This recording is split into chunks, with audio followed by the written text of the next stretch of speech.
Thanks for being here, man. I appreciate it. What name is Renzo? What does that mean? Oh, it's short for Lorenzo. No, actually, it's not. So okay, good, because I felt like an idiot when that was it, and it took me that long to figure out. No, I get that all the time, but it was actually my dad used to watch a Spanish soap opera, and it was called Renzo the Italian.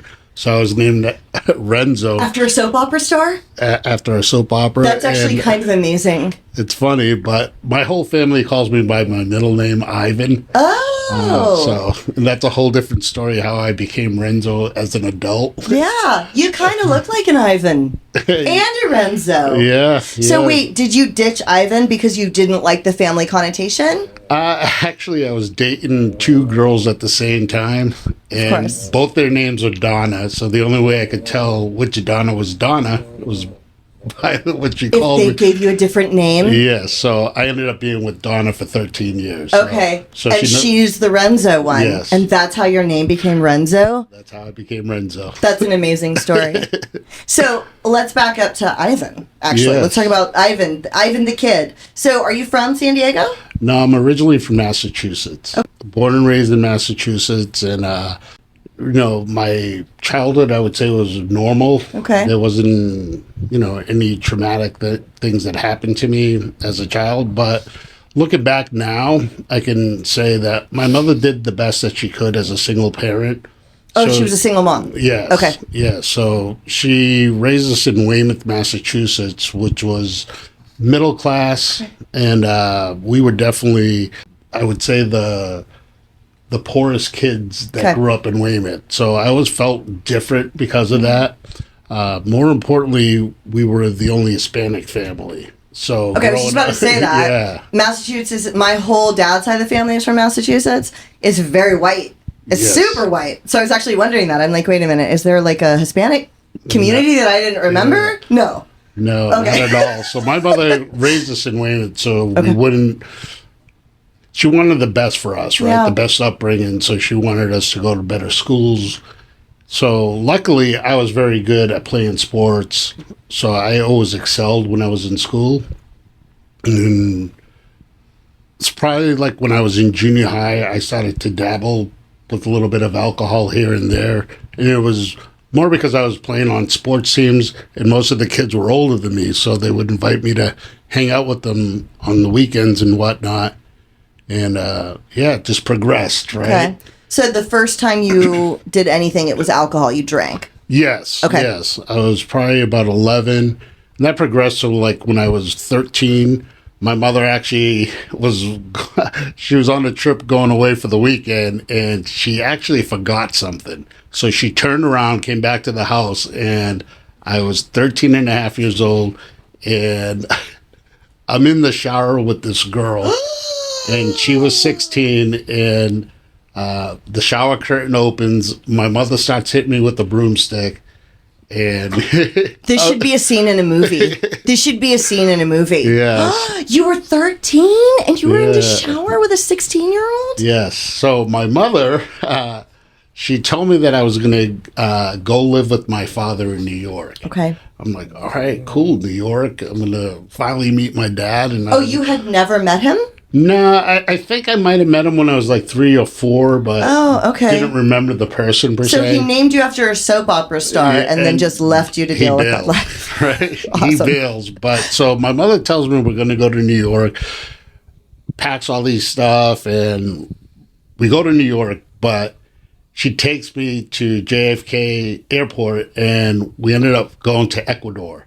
My mother sent me for a year and a half to a naval academy in Ecuador. Oh my gosh! At 13 years old? At 13 years old. So that's where... And you didn't know that's where you were headed? Had no idea. And what's really... the best part about that whole thing is my mother sent me there for discipline reasons. And you got worse? I got so much worse. She was sending me $5 a week for, what are they... like food and stuff. Yeah, but it was more like if you did your chores, they would give you whatever. So she would send me $5 a week. So anyways, by her sending me $5 a week, I found out that you could actually buy your grades down there. Oh my gosh. So I had this incredible. Even in the Naval Academy? Yes. It's a poorer country, Totally. so $5. So you could just pay your teachers. 80s, right? Yes. Yeah. So and in Ecuador, so it's not $5. Correct. It's whatever that would have been. So at 13, I was pretty much the size that I am. I was always a big kid. So I used to go to the bars down there and just have fun, right? And then I'd go back to the academy and, I paid to be who I was, right? Oh my gosh. So my mom sent me there for discipline, and you got worse. Much worse. What did you think when you realized? What did she say when you got to the airport? And were you like, "Wait, where are we?" And did she say, "Actually, this is what I'm doing"? Do you remember what she said? Oh yeah. So we have family in Ecuador. So my mom said, "Look, I can't handle you no more. You're too much for me." And so she's like, "Look, it's only going to be for a short time." At first, it was supposed to be for 90 days. Oh, my gosh. And it turned to a year and a half, which I'm grateful now. Yeah. Besides, doing what I did, I was the first time that I actually had to learn Spanish. So my mother was the first one born in the family. I'm sorry, I was the first one born in our family in the U.S., but my mother, she was learning the language, so she only taught me English. So that's kind of a cool way to look at it, that you got to learn Spanish. Yes. So did you become fluent? Fluent. I read, write, and actually I started to do pretty good in school when I attended it. How did you learn you could pay your teachers? Did someone tell you? Yes. So the kids told me, "You're American, you have money?" And I said yes, and you can buy your grades here. Oh my gosh. Yeah. How does that work though? Do you just go into office hours and say, how does that work? What do you say? So actually, one of our teachers, he taught us art and he taught us history. So I had him twice, pretty much every day. And the kids would tell me that's the one that you approach. So then he approaches the other teachers and say, "Look, this is what we can get. This is the structure that we're going to put his grades in." So when I finally did come back to the U.S., my transcript was so good that I could almost graduate high school. I technically I was a freshman twice, the 9th grade twice. And when I came, my mother had moved to San Diego at that point. And when we moved to San Diego, I was in the 11th grade. I never went to the 10th grade. I was in the 9th grade twice. And San Diego put me in the 11th grade. And by my senior year, I had enough credits that I could already graduate half the year. Okay. So things got much worse at that point. Were you actually caught up when you went to school, or were you behind? I would say that I could bluff a lot of things. Sure. So, my transcript was my transcript. So they went by that, not necessarily what my scores were. And ironically, I did very well on tests. Well, that's what I was wondering. Yeah. So you did okay when you came here. Yeah. Okay. So when you were in Ecuador, did you start doing drugs at all, or were you just drinking? No, just drinking. Okay. And that did you get arrested or anything down there? No. Or any trouble or anything? No. Okay. No trouble. I just had a lot of fun. I was doing things that, at that point I was 14 years old. I was doing things that most 14-year-olds never could experience. For sure. Going to bars and going to places that a 14-year-old shouldn't go to. Strip clubs and shit like that, brothels. Yes. Okay. Yes. I went on a mission trip to Belize, and I went on a mission trip to St. Martin. And in both of those places, I was 13 and 14. We could order I remember ordering Heinekens at the movie theaters at 14 years old. Same. Yes. There just wasn't a legal. If there is a legal drinking age, they don't abide by it. I don't even know if there is one. Yeah. But in Ecuador, I really think it depends on your height. Probably. That's really what it was. Probably accurate. Yeah. So no serious trouble, just drinking, not going to school. You come back, San Diego. Do you start playing sports again in San Diego? Yes, I did. So actually when I was in Ecuador, because like I said, I was very tall, they actually had me on the Guayaquil Navy Academy's basketball team. I was the center. Okay. And I got to travel all through South America. And the same things happen when you go to different countries in South America. We snuck out and we would go to bars. Yeah. Me and the players, because we're all tall. And we went, where people were young adults would go, and we just had a great time. Yeah. And so I got to see a lot of South America. as a 14-year-old. That's kind of cool. Yeah, and that's what I really look back at. Like, life's all about things that happen, right? It's how you look at them. So what is... I totally agree. Yeah, so those were experiences that most people will never have. I got to live in a foreign country for a year and a half, and it made me appreciate more of what I had in the U.S. I bet. Well, and that's such a good way to look at it, too, because you could look at it as my mom lied to me, betrayed me, and you could have gone on a completely different road, feeling bad for yourself, you know, whatever. Or, and maybe you did for a while, but at this point, you can always change how you perceive something when you look back. Do you know what I mean? And you can always choose to perceive it in a different way. And that is actually like kind of a cool thing. Do you come back to San Diego? Do you start playing basketball again? Yes, I played basketball. I actually went to Mission Bay High, so my favorite sport at the time was football, and I played on the football team. I was good, but I wasn't a starter, right? Okay. But my senior year, I'm sorry, my junior year, we got to play against Oceanside. We lost 44-0. But my saving grace was I got to tackle Junior Seau. So, like, that's so cool. Yeah, so, that's actually really cool. So, and eventually... That's funny. Yeah. So, he had a Hall of Fame career. Yeah. So that was my saving grace, but we lost 44-0. Damn. So. Is Oceanside good? And do me a favor, just point that at you. It's in the right spot. Just point at you. Oceanside's probably good, huh? Yeah, Are they always amazing. good? Yes. Yeah. Yes. Yeah, that's a tough school. Yeah. So I'm sure the football team is good. Samoans. Yeah, totally. Yeah, totally. Yeah. So you graduate from high school. Yeah, barely. Like I said, my transcript, I had enough credits that I could actually graduate. But it was during high school, my senior year, I started really partying. Okay. There were keg parties, and I was really good at drinking beers fast.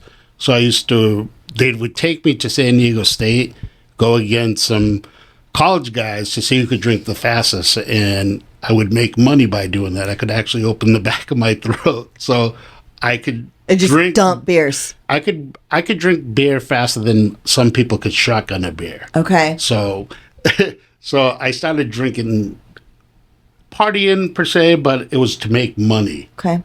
As a senior in high school. That's a fun little hustle. Yeah, but then that led to actually me trying crystal meth. Okay.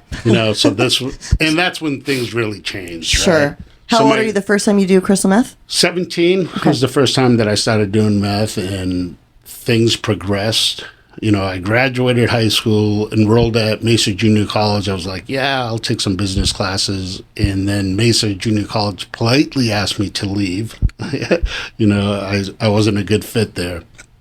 So that progressed. I got into selling cars at 21 and did very well at it. But my meth problem was getting a lot worse. So I decided that what was going to happen is I was either going to die, right, or I was going to go to jail because I started doing some shady stuff. So I decided to go back to the East Coast. Okay. And I was really good at selling cars, and I went to a dealership that sold Subarus and did very, very well. I got promoted from salesperson to sales closer to sales manager to finance manager to finance director of one of the largest Subaru dealerships in New England. And my life was good. I stopped doing drugs. I was drinking, but I wouldn't say I was an alcoholic at that point. And everything's going great. It wasn't until I was 30, I get into a car accident. That car accident, I get pain pills, and that was the game changer for me. Okay. Right? So I was doing so well in the car business, I started buying pills left and right. And at the time, they were Oxycontin. The 80s. Yes. The originals. Yes. Okay. Yes. So I was doing the green monsters. That's what we called them. Okay. And I was probably, at that point, between my alcohol and my drug use, about $1,000 a week. Oh, wow. Because I was buying... Snorting them or eating them? I was snorting them. Okay. Yeah. Do you remember who told you to snort them? The drug dealer. Sure. Yeah, okay. Yeah. So your prescription, maybe you ate, and then as soon as the prescription ran out, how did you even find the guy? Did you start asking around, like at the bars, like how do I find more? Because back then there wasn't like Craigslist, and I only know Craigslist. You know, kids find shit on Craigslist now. No, it's crazy. We were at a meeting, and somebody said that they got introduced to crack from Craigslist. Yeah. So I didn't know that. My husband is a lot younger than me, and I didn't know that until this kid relapses. And I'm like, where did you even find this? He'd been sober for a while. And he's like, Craigslist? I was like, get the fuck out. No, you did not. I never would have thought that. Me neither. Right? So at 30, how did you supplement the prescription once it ran out? So what was crazy is at the time in Massachusetts, they stopped selling the oxys, the prescriptions with the oxys the way that they used to be. They started putting this gel inside of them so you couldn't crush them anymore. Right, so the medicine was supposed to be used the right way. Right.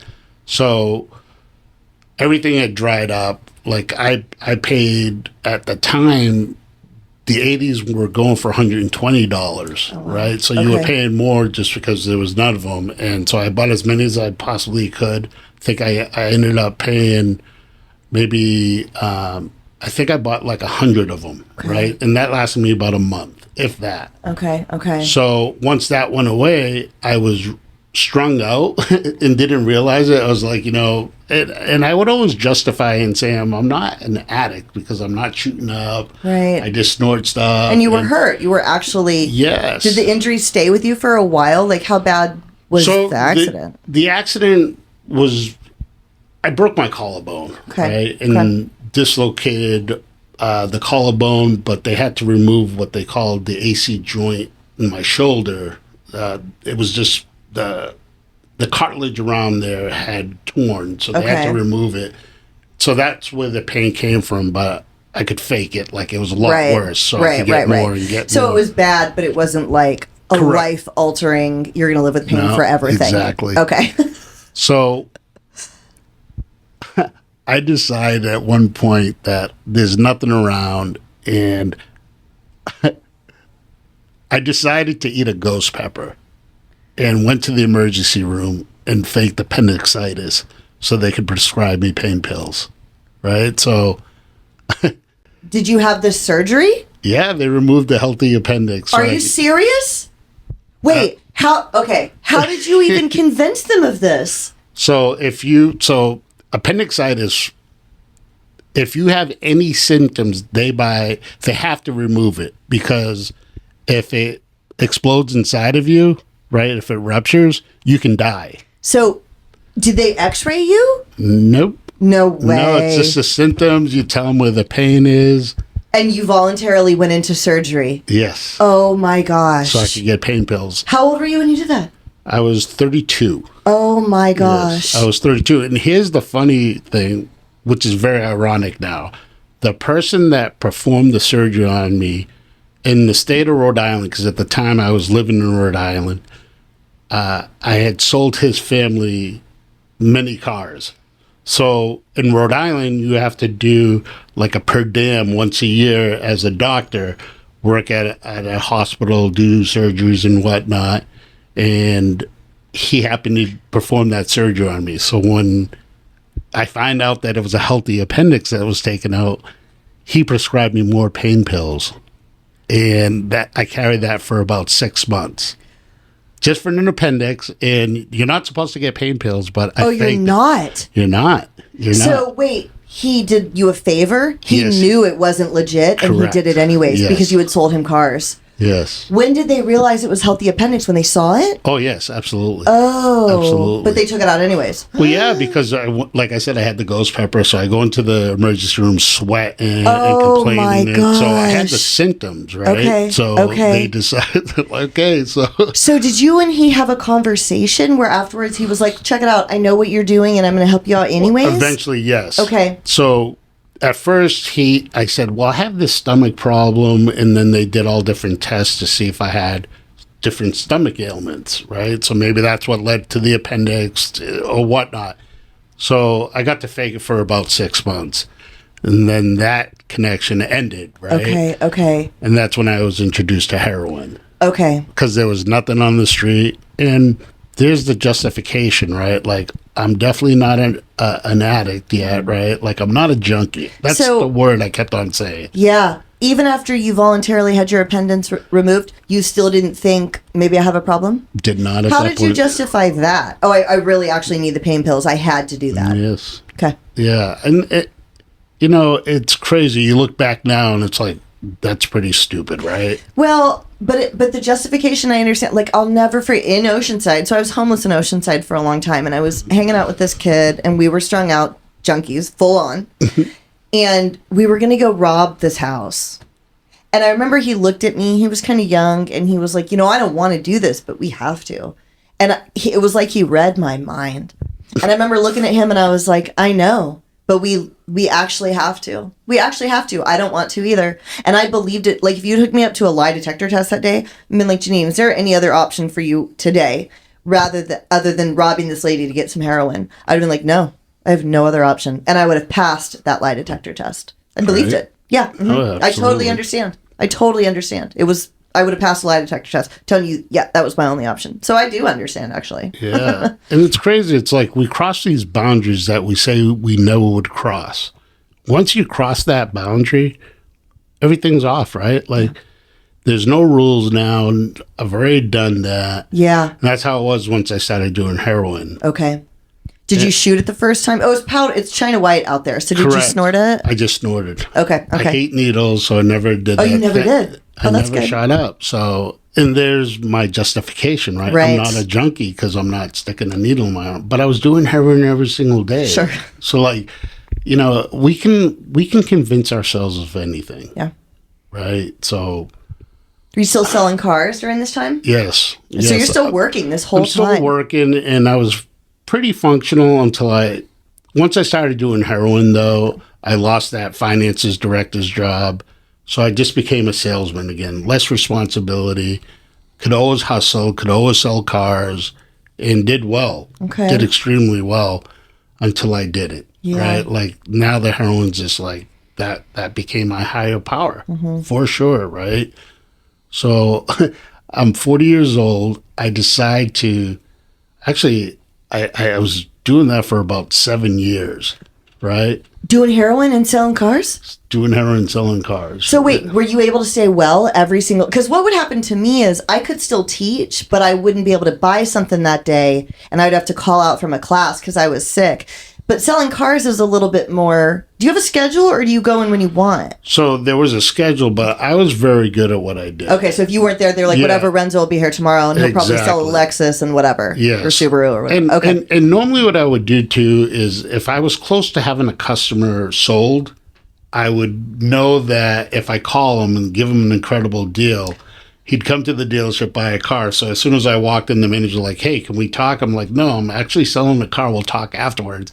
Come in with the purchase and sales, and guess what? Okay. All's forgiven. So sometimes they were on the verge of talking to you about your behavior and stuff. But I made companies too much money. Yeah. So, and back then, like, I had a salary, right? But it was all commission based. Like, my salary was very minimum, right? Okay. So, like, it was worth keeping me on for the small salary because what I brought to the company. Sure. Okay. Plus, I had the finance history, right? Being a finance director. So you could help with that when needed. You had this extra skill set. Exactly. Okay. I can convince people whether they should lease, whether they should purchase, whether they should buy life and accident, warranties and stuff like that. I can see you being a really good salesperson. You have such like an affable personality and smart. Like, I'd buy a car from you probably. Yeah. Do you know what I mean? Like, I get that. And it's so cool because through all this and stuff, I'm still in sales,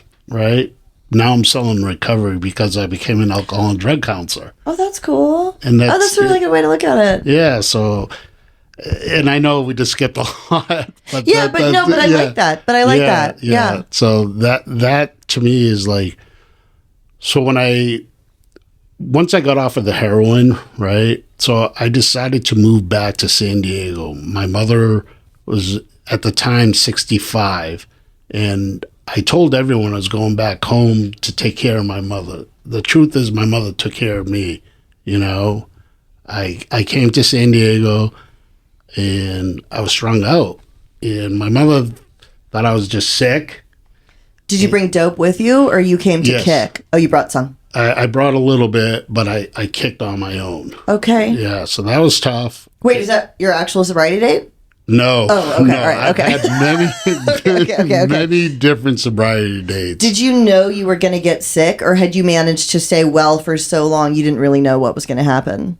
Yeah, I knew I was going to be sick, but I knew that I had to leave. Yeah. Because I was going to die. How old were you when you came back? I was 42, 43, something like that. Okay. Yeah, and you moved in with her. Yes.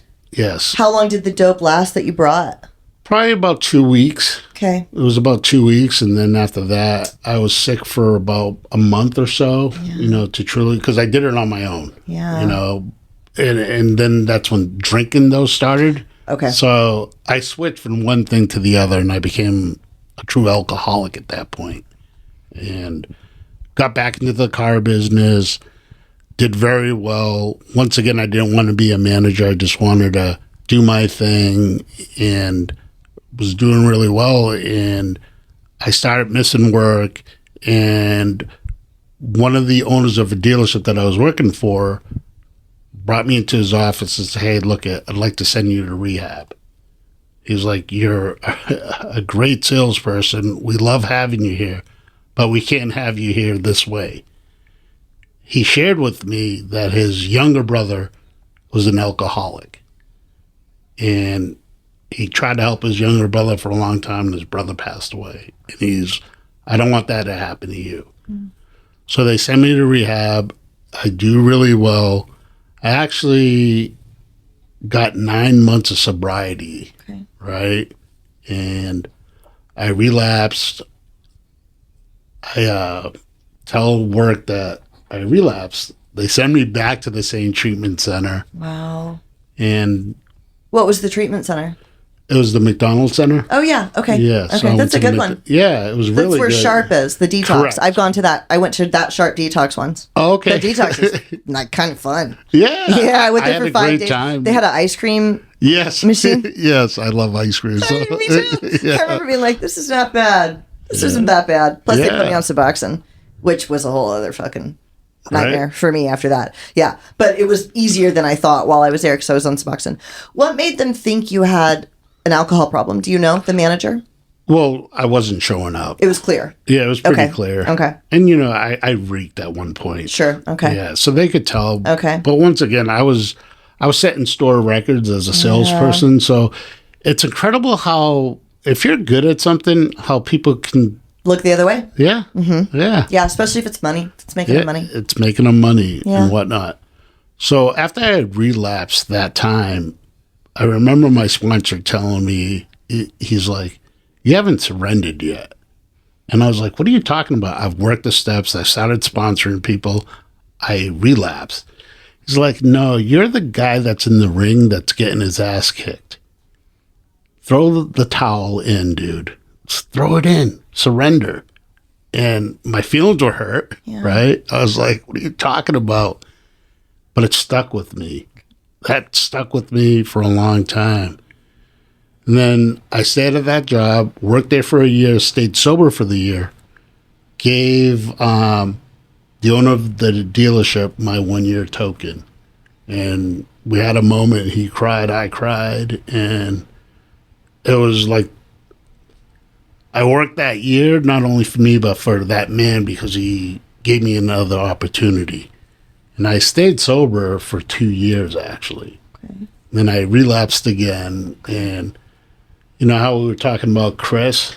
Yeah. So Chris incredibly became like my spiritual sponsor, I like to say. Where did you meet him? And guys, we're talking about Hollywood. You guys would know him as Hollywood. He's been a guest on the show a couple of times. Okay. Where'd you meet him? So I met him at a church. Okay. Right? So a friend of mine in recovery invited me to church. Oh, like a real church service, not a AA, but it's correct. Church. Correct. Okay. And so I met him there. He had a bow tie on. He got the suit. So it's church. So I'm like, all right, cool, the guy.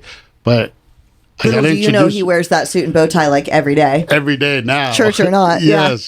So it's funny. But so I met him there, but then he gave me a business card and it said recovery on it. So I called him up and we started talking, and I saw him a couple of times at the church afterwards, and I had relapsed, like I said, and when we met, I was coming up, I think, on around 60 days. So we started talking, and I'm at 90 days, and I'm driving to a meeting, and I'm crying. I'm like, God, what do I got to do? This is, I had some time, and now I'm starting fresh again, and I just I moved into sober living for the first time. I did what they told me to do, and Chris is actually leading the meeting. And he talks about how he had relapsed after 3 years. He was running a treatment center. He was engaged. And he said he stopped practicing step 11. He stopped praying and meditating to have that conscious contact with his higher power, right, as he understood him. And when he was sharing that, he says, through the whole process before he'd relapsed, he would still pray, but there was no heart. There was no feeling in it. He called it the drive-through prayer. Sometimes he would say, hey, thank you, God, this is good, whatever, but no meaning behind it. Said if he would pray when his fiancée was next to him, it would be quick, if he prayed at all, right? Right. And it registered with me. That was the missing piece for me. Okay. And I say that since that, now I'm at 4.5 years sober. That was the turning point for me. Wow. That's where the game changed. Step 11's everything to me now. Oh, wow. That's really cool. Yeah. You know what? That's interesting because Hollywood also, I had about 90 days and I got a ride to an HA meeting, and because I didn't have a car yet. And I saw this guy in a suit, like a zoot suit almost, right? With this slick back hair. And he said something really funny in the meeting, and I was sitting in the back, and we all laughed. And he said, I love that sound? That's the sound of the fucking undead. Right? Yeah, and it brought tears to my eyes. Yeah. And I was like, oh my God. And he was like, that means you're alive. And it moved me so much. And that was Hollywood that said that.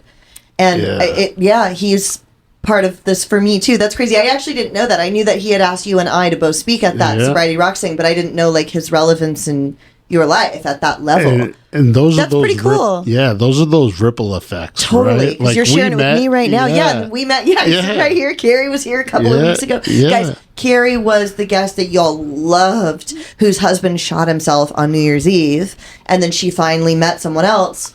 But Ivan Renzo here is her new relationship, which is so cool. Yeah. Okay, so what did it look like for you to move into a step 11 daily or whatever you do? How did that evolve for you?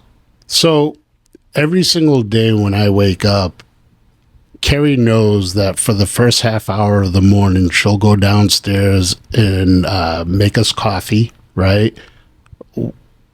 In the morning, what I do is I pray right away, but I send out to over 100 people now, individually, a text. There's a thing that is called Reminders for Life. So it's a little saying for the day. I read it, and after that, what I do is I put my own spin on it, and I send it out to people individually. While I'm doing that, that's me acknowledging God, that God put that person in my life. So I send it individually, because first of all, I hate group text, right? Yeah. So I'm not going to put anyone on a group text. So I do it individually, but what it's taught me is that's how I start my day. No matter if I'm on vacation, I'm sick, I do that before I leave the house. How long does that take? It takes me about 25 minutes, 25 minutes to a half an hour. Some of that is just thinking of what I'm going to write for the part that I just read. Right. Okay. So it's not just copying that thing, and it's putting some thought into it, putting some prayer into it. Yeah. But what's incredible is some days I look at the Reminders for Life and I'm like, that's okay. All of a sudden I get a text from someone like, I needed that. That's the message that I was waiting for.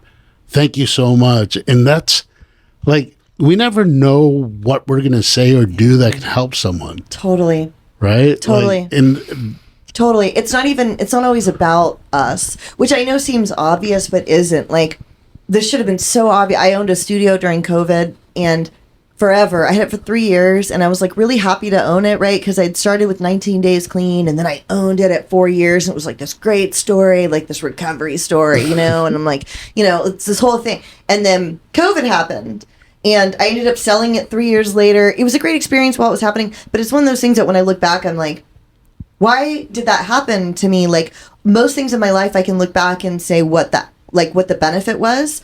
And my dad was like, well, maybe that one wasn't for you. Maybe that one was for all of the women that were taking the classes week after week when no one else was open. And I was like, oh. You know what I mean? That thing, right? Yeah, it wasn't about me in that time. But that was about me, for me, to give back in that way. You know what I mean? And that's such a cool way to look at that as well. Like, even if the thing that day is kind of like, wah, wah, but then somebody else gets it, it's a reminder that we're always vessels. The ripple effect. Like, absolutely. I guarantee you Hollywood doesn't remember that day saying, you know what that is? I can't do his accent. That's the fucking Undying. I can't do it. I can't do that. It's like a Brooklyn accent, but he's from Hollywood. I don't know. He's funny. Yeah, I know. But, like, I remember it still. I just shared it with you 11 years later. Yeah, and that's the thing. Like, sometimes we'll get these nuggets and we have no idea when we're actually going to use it, right? Like, I've heard so many different sayings at meetings and like, whatever. But then when it actually happens and you get to use it. So I always tell my clients, now that I'm an alcohol and drug counselor, that I go to a lot of meetings, not because I fear that I'm going to drink or use again, right? I go there because I hear the message.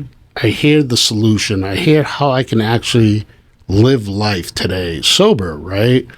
So right after I started doing the step 11, I got this letter from the mail, and it's from the IRS, right? And it says that I owed $48,000. I'm like, what?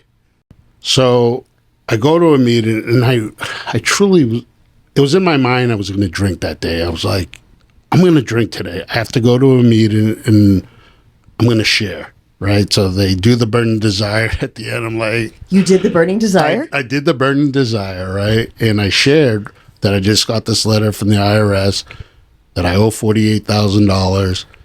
And this guy comes up to me right after the meeting. He's like, I went through the exact same thing. This is what I did. And he walked me through that. He called the IRS, told him that he was in recovery. So I called the IRS, right? And turns out I was just lazy. I didn't file my taxes. So I used to have them take extra money out every single paycheck, right? So if anything, I thought they owed me money. Sure. Right? So because they were taking out more. So the truth was that I only owed $7,800. They waived all the penalties and they gave me 18 months to pay back the $7,800. Oh. My point is, if I didn't share that at that meeting, I would have drank that day. Yeah. Right? I would have drank. I probably wouldn't have paid the IRS. Right? No. No. Definitely wouldn't have paid that. So I would have been running from job to job. So the IRS would until they catch up with you. Yeah. You know what? Also, somebody listening might need to hear that because I owed the IRS a ton, and my dad told me to call them and tell them I was in recovery, and I didn't. I was like, they're not going to fucking care. So to this day, I'm paying something off. I hired somebody to help me with it, and I didn't do that. But you did, and it worked. Yes. Interesting. Yeah. Okay. And that's why it's so important for us to share our experience, strength, and hope. Mm-hmm. That's what it all really is. Yeah. Like the secret sauce of the program, it's just one alcoholic or addict helping another one. Totally. By showing them how they got through stuff. Yeah. Right? Yeah. Because once we remove the alcohol and the drugs, what's really wrong with us, right? And I get to share that now with my clients, right? So we have the structure that we have to go through curriculums, and we have these 2-hour groups. So I always do the curriculum the way that it's supposed to be. And then the second half is, all right, let's go to the 12 steps. How can I apply this? Yeah. And it's amazing how whatever the curriculum is, the book relates to it. Absolutely. Always. Always, yeah. right? And when did you get into that from car sales after you... So when I got sober, I started selling cars again, and there's just too much temptation, and truthfully, I just hated the hours. I hated working 60 to 80 hours a week. Yeah. And worked every single weekend. And what had happened is I started dating this girl that was a lot younger than me, and that was my ego, right? Okay. Like we had nothing in common. Nothing at all in common. How much younger? She was 16 years younger than me. I thought you were going to say 16. No. I was like, don't let that sentence stop right there. No. You're 16 years younger. Yeah, 16 years younger. So I was like 42. Yeah. Okay. So, but she was, no, I was actually 45. Yeah. Okay. So she was 16 years younger. But at the same time, we got a new boss where I was working, and him and I were butting heads, and we could not agree upon anything whatsoever. And I felt very uncomfortable. And I was telling the guy, a really close friend of mine, what was going on. He's like, Renzo, you know what's wrong with you? He's like, you're always settling for second best, right? He's like, God wants something extraordinary for you, just not ordinary. He's like, you're with this girl because your ego. You're staying with that job because you're making a paycheck, but you hate it. Yeah. It's like God's got something extraordinary for you. A week later, that boss was trying to goat me into like hitting him. He's like, called me out on something which wasn't true. And the office that we're in had a camera. And he's like, you're getting mad, aren't you? I'm like, yeah, you're saying something that's not true. And he's like, mad enough to hit me. And I looked at him, and I looked at the camera. I'm like, no, you're not fucking worth it. Wow. Right? But I went right to the HR department. Yeah. And they gave me unemployment. Okay.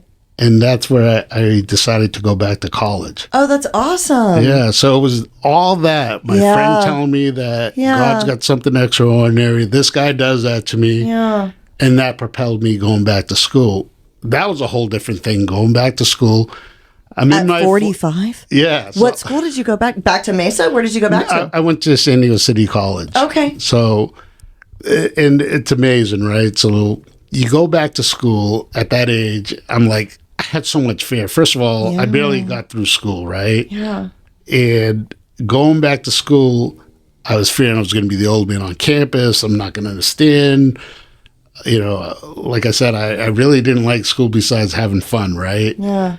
So you go back to school when you actually enjoy what you're going to school for. I was on the dean's list every single semester. That's awesome. So it was fun, right? And you went back for like the KDAC stuff? Yes. Okay, cool. Yeah, okay. Yeah. Okay. Yep. So. And how long ago was that? So I'm still actually going to school. Oh, okay. Because I'm only taking one course a semester, right? Okay. Okay. So obviously, as you know, I'm in a relationship with Carrie. I work full time. Yeah. And I'm kind of like learning on the job too. Yeah, totally. Yeah. So, but what's awesome is I've already got all the hours that I need. So right, because you're working. Yes. Oh, that's cool. I'm actually, I'll be done within 6 months. Oh, right. That's exciting. So it is exciting, and like the best thing about my job, obviously, I'm helping people and whatnot. But now I work only 40 hours a week. Yeah. I'm off every single weekend. Yeah. My girlfriend is off every single weekend. We have no kids, so we get to travel. We get to go to a lot of concerts, a lot of plays. You know, one of the things that I have with my clients is I have them do a vision board, and my vision board's pretty amazing, right? Yeah. Like, I had skydiving on it. I've gone skydiving now, right? I put in there that I want a convertible Mercedes. Right? So tomorrow I'm actually picking up my convertible Mercedes. Bullshit. Yeah. Are you serious? Yes. Oh, that's so amazing. Right? How long have you had the convertible Mercedes on there? I put the convertible Mercedes a year ago. Okay. Right? What is the vision board? Is it like a cork board? How do you actually make it? Like if somebody wants to make it the way that you do it? Yeah, so it starts with the cork board, and I cut out pictures, Okay. and I Just tack them on. Tack them on. Where do you have the cork board in your house? So in our house, I have it in the extra office. Okay. So, which I actually am going to bring to work now when I bring in the new car, and I'm going to put it up there. So it's exciting. That's so cool. Yes. Do you work that into any of your like meditation or anything? Do you ever go in there and look at it? Like, is there any like, okay, what do you do? So actually, Carrie's the one who told me about the vision board. Okay. So when she met me, she showed me her vision board. Oh, she has one too? She has one too. So, that's awesome. So that got me going on it. That's cool. But it's pretty amazing because one of the things that Carrie had done is she put on her vision board a new couple, right? Just like silhouettes or whatnot. And then she met you? Exactly. Yeah. And it's funny because that's one of the first things I put on my vision board after that. Because, you know, it was new and whatnot, but like that's what I wanted. Yeah. And what's really, truly amazing, the whole thing about Carrie is our first date was when I took a year, this time in sobriety. Oh, that's cool. So it wasn't planned. Yeah. Right? It just happened that way. Yeah. Our very first date is when I took a year. Oh, she went with you to the meeting? No. No, okay. It just happened to be that day or that night or something? Exactly. So that night I met her after going to a meeting, taking my token and stuff. Well, and what's really cool to me too about you guys is that because, you know, when you're sober, it's like, how am I going to date if I'm going to be on like Tinder or something or whatever they are now, Bumble, whatever, Hinge, like, oh, you want to tell people that you're sober? Like people go out for a drink. That was the thing that freaked me out the most. And she said, yeah, me too. And it was Facebook dating or something. Yeah. And all she said was, she was like, oh, she had to tell you, she met you, this guy she doesn't know, and said, I have a commitment on something. Or maybe you had to say, or she did. She said, I have a commitment. And you said, and to her, it's just some guy, adult man who she doesn't know who's like a commitment. What does that mean? Yeah. And then somehow the two of you worked out that you are both not just sober, but 12-step active sober. Absolutely. That's really cool. Yeah. And it wasn't a sober dating site. You just happened to meet. Yeah. And I feel like it works out. You know what I mean? It works out like that. Yeah, no, absolutely. And that's the whole thing. It's like, I couldn't possibly have planned the way that it happened. Yeah. Like, I can't believe you're getting the car tomorrow. That's really exciting. I'm so excited about it. That's great. You know, and these are the things that, like, I love sharing that with my clients, not because of an ego thing. Yeah. I just want them to see it's what hope. We're, yeah, exactly. It's hope and inspiration. Yeah. And so my big thing is, and I forgot to say it because every time I share, I always say, my name's Renzo. I'm an alcoholic. I love life and life loves me. I truly do love my life today because of recovery, right? Yeah. So every time that I do a group, all my clients say that now. They do. They say their name and they say their own little thing, or some of them will say, I love life, right? Where did you get that from? You know, that actually, when I was a kid, right, I used to always say that to my mom. Okay. I would just randomly say, I love life and life loves me. But it was when I got into sobriety, I was cooking my mother dinner one night, and I said it while I was in the kitchen. My mom comes around the corner, is crying. And I said, Mom, what's wrong? And she goes, I've been waiting to hear you say that since you were a little boy. Mm. And so part of the reason why I say it, and I got to say it in front of my mom when I took my 4-year token, and the whole place lost it, right? That's awesome. But yeah, so it's a little homage to my mother. Yeah. But more importantly, I truly do love my life today. Yeah. Right? Yeah. Like, you hear it at meetings how, like, if you would write down or say what you dream of, you would shortchange yourself. That's 100% true. Yeah. Like, my life is so much better than I possibly could ever have thought of. Yeah. And I get to implement what I learn at meetings with my career now. Totally.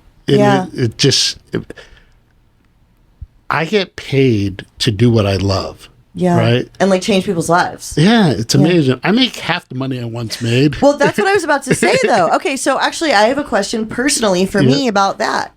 So, financially, though, so you were making a ton of money selling cars, but you still think that this life is better. Much better. How?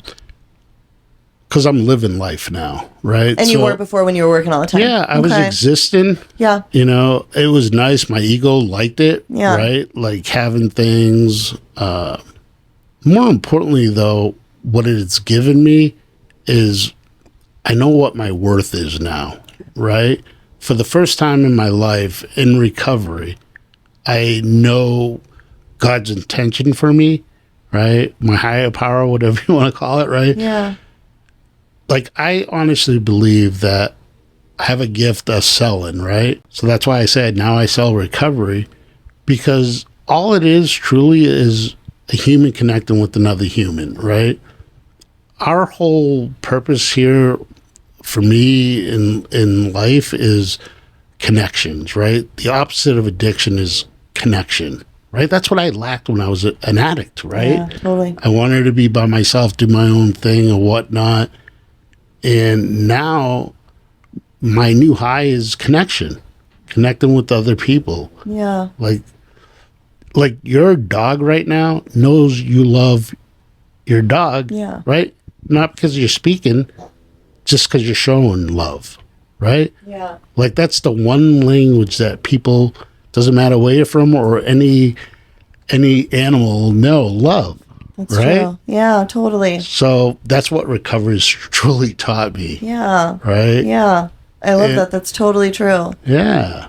So, and the not having kids thing. So you don't, because Skylar and I don't have kids. And for that reason, we want to be able to travel and just like live life. Because we missed out on a lot of that stuff too. Yeah. I got nephews, nieces. I got a ton of cousins. My mother's the oldest of 13. So I got kids everywhere if you want to get some kid time in. Yeah. So I actually have, my older brother's got two uncles that are younger than him, right? Because my mom's the oldest, right? So, it just worked out that way. But I have a huge family. So I got plenty of kids in my life. And did that, done that.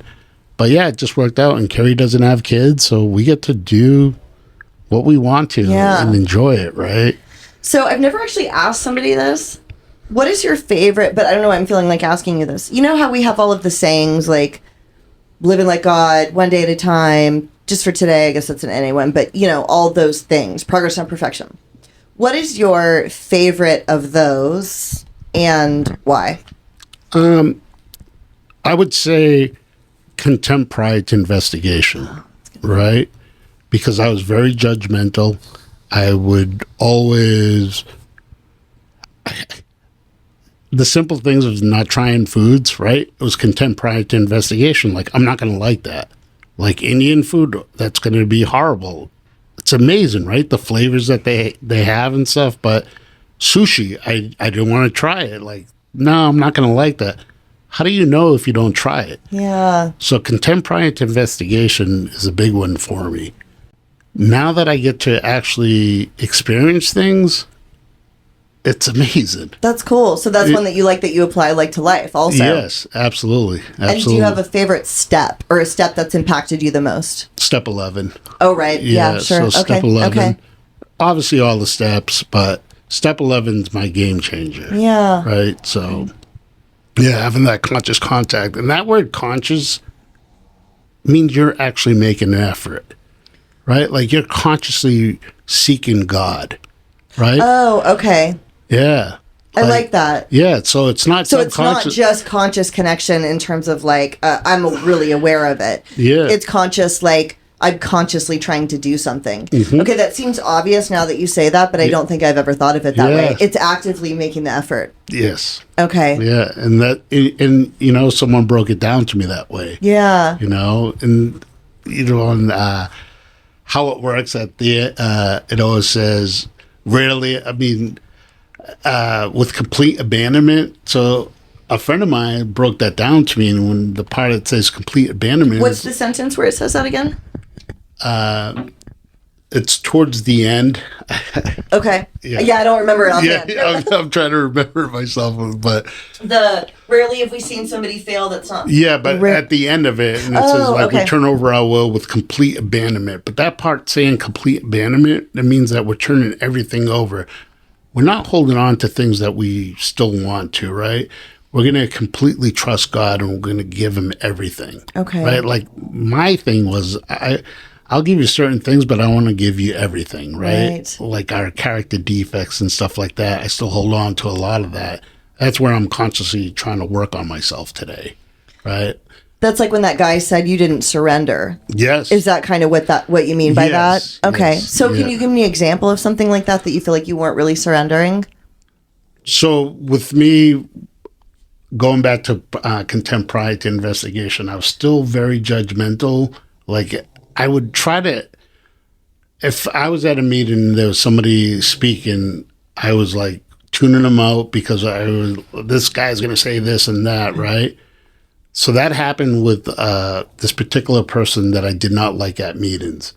And we just, it just wasn't a good fit or whatnot. Yeah.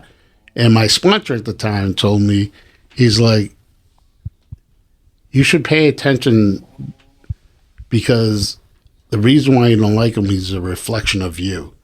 Right? You see some similarities. You both want to be the center of attention, and you don't like him because he reminds you of yourself. I'm like, what are you talking about? Yeah. It's completely different and stuff. But then when I started to actually listen to him, and then I started seeing how he was affecting other people, he was a ripple effect for other people in his own way and stuff. Guy's got 18 years, and I was like, I don't want anything to do with that guy, but now he's actually tolerable. like we became friends to a certain degree, right? Yeah. But that was an example of like, if I had not changed my thinking, him and I wouldn't be where we're at today. Right. I guess is, yeah. So surrendering to like, even the things that I think are true are probably stopping me from having the fullest experience. Correct. It's contempt prior to investigation, even with like the guy. Yes. Yeah. Okay, that makes sense. We can apply everything that we learn. I know, it's crazy, isn't it? It is. It's when I use stuff from program all the time in my spin classes when I'm teaching. And they don't know it's necessarily from like the big book. It's just some principle that afterwards they're like, wow, that was like life-changing. You know what I mean? Like that made me emotional during class. And I'm like, yeah. And they have no idea. It's all just coming from like 12-step and program. But it can be applied anywhere. No, you know? Absolutely.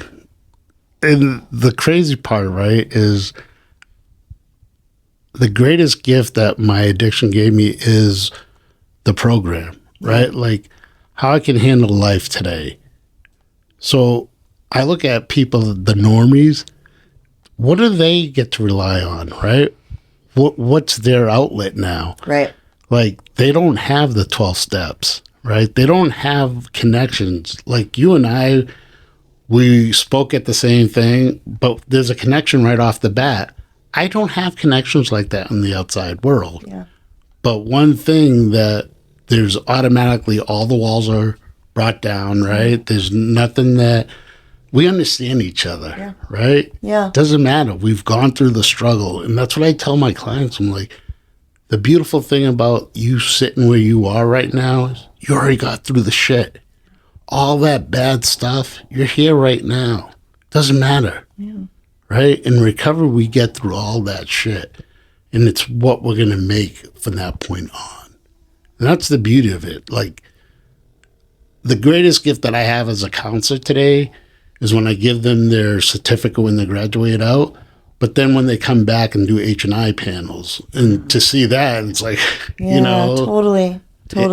We're the lucky ones. I really believe that. We have this incredible gift of a design for living and all of the connections with people, you know? Absolutely. Yeah.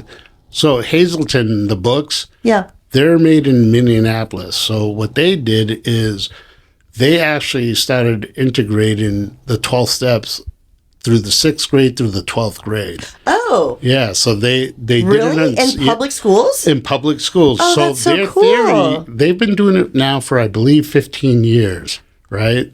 So what they've noticed is in the regions that they did it, that the kids are getting better grades, but there's less criminal activity with them, right? Wow. Yeah. So do you know how is it incorporated like as actual it's a lessons? class? Yeah. Oh, that's so cool. Yeah. I didn't know that. Yeah. So a friend of mine that's in AA grew up in that area and said, yeah, that was part of their curriculum. So that's incredible. And they have like less criminal activity in that area. Yeah, and well, it's designed for living. Yeah, like I said, it's like a way to cope with all problems. Less divorce rates and with those people. So it's really, I'm gonna look that up as soon as you leave. That's amazing. That's really cool. Right? That's cool. Right? Yeah. Well, dude, thank you so much I appreciate it. For sharing your story. I appreciate it so much. And you liked Carrie's episode and everything. Was she happy with it? The best compliment for me is if the person liked it. Was she happy with it? She loved it. Okay, good. Like I said, I listened to it. Yeah. It's amazing. Yeah.